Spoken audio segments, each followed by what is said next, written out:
Welcome to Sri Lakshmi's kitchen. இன்றைக்கி நாம் என்ன ரெசிபி பார்க்க போகிறோம்னா பிடி கொழுக்கட்டைக்கு தேவையான இன்க்ரீடியன்ட்ஸ் என்னென்ன கொடுத்துருக்கோம் நோட் பண்ணிக்கோங்க. ஃபஸ்ட்டு அடுப்பை பற்ற வச்சு அதில் நம்ம வறுத்து எடுத்துக்கலாம்.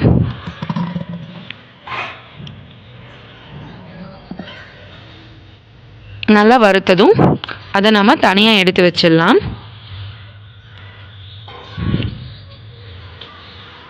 அடுத்து நாம் பாசிப்பருப்பையும் அதே மாதிரி நல்லா ப்ரௌன் கலரில் வர வரைக்கும் வறுத்தெடுத்துக்கலாம்.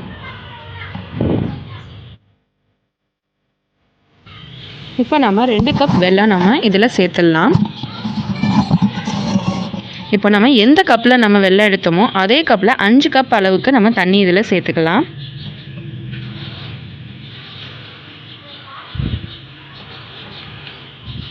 வெல்லம் தண்ணியில் நல்லா கரைஞ்சதுக்கப்புறம் நம்ம அதை வடிகட்டி எடுத்துக்கலாம்.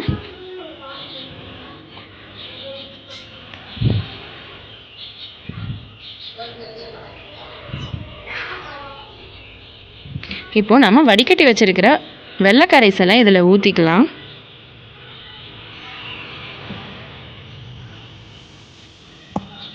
இப்போது ஏலக்காய் தூள்,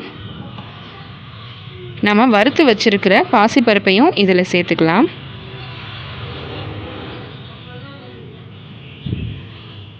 கொஞ்சமாக உப்பு சேர்த்துக்கலாம்.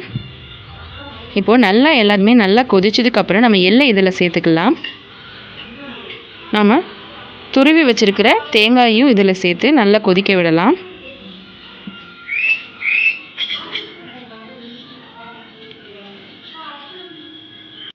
இப்போ நல்லா கொதிச்சதுக்கப்புறம் 2 கப் அரிசி மாவை இதில் சேர்த்துக்கலாம்.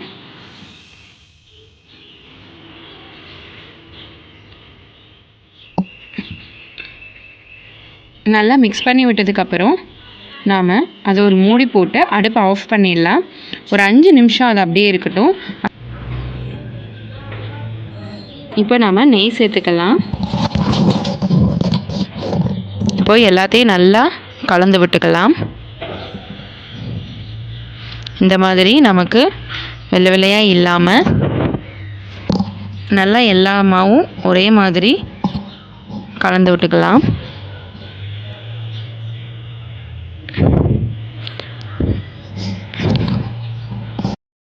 இப்போ நாம் அடுப்பை பற்ற வச்சு இட்லி கொப்பரையில் கொஞ்சம் தண்ணி ஊற்றி அதை வச்சிடலாம்.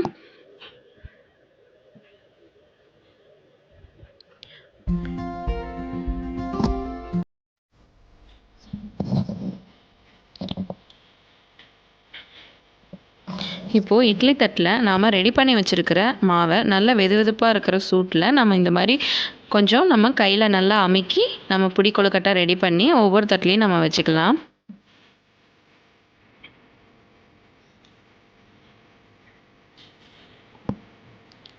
இந்த மாதிரி நம்ம ரெடி பண்ணி வச்சுருக்கிற கொழுக்கட்டையை நம்ம ஆவியில் வச்சு வேக வச்சு எடுத்துக்கலாம். ஒரு 10 நிமிஷம் அதை நல்லா வேக வச்சிடலாம்.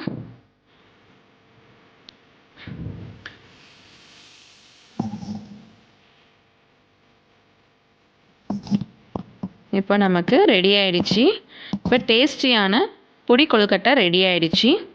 எங்களோட ரெசிபி உங்களுக்கு பிடிச்சிருந்தா எங்களோட சேனலை லைக் பண்ணுங்கள், ஷேர் பண்ணுங்கள், சப்ஸ்கிரைப் பண்ணுங்கள்.